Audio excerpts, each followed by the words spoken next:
Ministro do Supremo propõe manter Lula solto em nome da paz social. Em editorial, o jornal Gazeta do Povo recrimina o ministro Marco Aurélio Mello por sua irresponsabilidade ao dizer que a prisão de Lula poderia incendiar o país. O jornal lembra ao ministro que não se preserva a paz social, cedendo à chantagem de grupos que propõem a desobediência a ordens judiciais, especialmente com uso de violência. Segundo o jornal, isso seria a mais pura rendição à chantagem de criminosos. Estaríamos em uma anomia em que são os movimentos sociais que dão as cartas. Difícil acreditar nisso.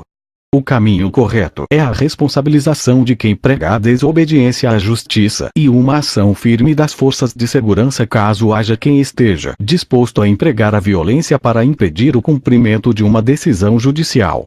Confira. O ministro do Supremo Tribunal Federal, STF, Marco Aurélio Mello, comentou como uma pitada de irresponsabilidade a decisão em que a 8ª turma do Tribunal Regional Federal da 4ª Região, TRF4, confirmou a sentença que condena o ex-presidente Lula à prisão por corrupção e lavagem de dinheiro.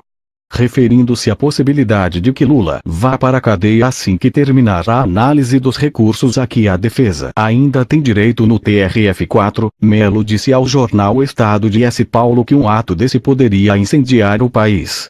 A Folha de S. Paulo expressou-se em termos semelhantes. A prisão do presidente Lula preocuparia a todos em termos de paz social.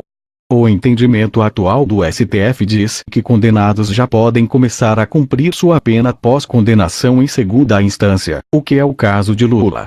Os desembargadores João Pedro Gebran Neto, Leandro Paulsen e Victor Laus, em seus votos, deixaram claro que o ex-presidente deveria ir para a cadeia assim que o processo no TRF4 estivesse devidamente encerrado, o que pode ocorrer em poucos meses.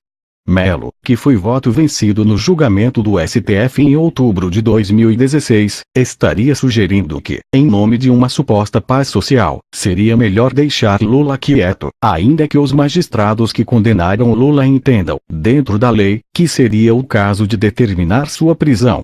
Que tipo de ameaça à paz social e de incêndio o ministro do STF teme? De fato, em evento para lançar a candidatura de Lula à presidência na quinta-feira, vários petistas e líderes de entidades satélites do petismo defenderam abertamente a desobediência a decisões judiciais. O general João Pedro Stedley prometeu colocar seu exército à disposição do grande chefão. Aqui vai um recado para Dona Polícia Federal e para o Poder Judiciário. Não pensem que vocês mandam no país. Nós, os movimentos populares, não aceitaremos de forma alguma e impediremos com tudo for possível que o companheiro Lula seja preso, bravateou. Promessa semelhante tinha sido feita ainda na quarta-feira por Guilherme Boulos, do Movimento dos Trabalhadores Sem Teto, durante ato em São Paulo. Ninguém duvida do potencial criminoso do MST, do MTST e de outros grupos, demonstrado em inúmeras ocasiões Brasil afora. Mas, quando Marco Aurélio Mello faz esse tipo de afirmação, admite implicitamente a incapacidade de o Estado brasileiro fazer cumprir as leis, ou, no mínimo, que em certas ocasiões é melhor não fazê-las cumprir. Isso seria a mais pura rendição à chantagem de criminosos. Estaríamos em uma anomia em que são os movimentos sociais que dão as cartas. Difícil acreditar nisso. O caminho correto é a responsabilização de quem prega a desobediência à justiça e uma ação firme das forças de segurança caso haja quem esteja disposto a empregar a violência para impedir o cumprimento de uma decisão judicial.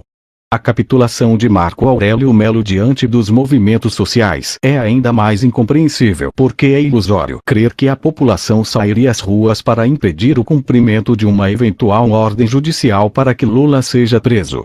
Se alguém resolver se colocar no caminho da justiça, serão apenas os petistas e as entidades por eles comandadas, e que contam com o repúdio da maioria dos brasileiros. Mas há outro caminho para impedir, ou pelo menos adiar, a prisão de Lula. Uma reversão no entendimento do STF a respeito do início do cumprimento da pena. O ministro Gilmar Mendes já havia feito declarações de que mudaria seu voto caso o tema voltasse ao plenário do STF, tendo como consequência a reversão da maioria formada em 2016. Ressuscitar ou não a discussão é decisão que cabe à presidente da corte, ministra Carmen Lúcia, que vinha relutando, mas agora deverá sofrer mais pressões para colocar o tema em pauta. O risco que se embute aqui é o da personalização da justiça. Até pouco tempo atrás, os peixes pequenos e médios estavam caindo na rede. Agora que chegou a vez dos peixes graúdos, cresce a pressão pela mudança nas regras. Em outras palavras, a aplicação da justiça dependeria da pessoa sentada no banco dos réus. Nesse caso, melhor seria retirarem de vez a venda da estátua da deusa Temis, que guarda a entrada da Suprema Corte.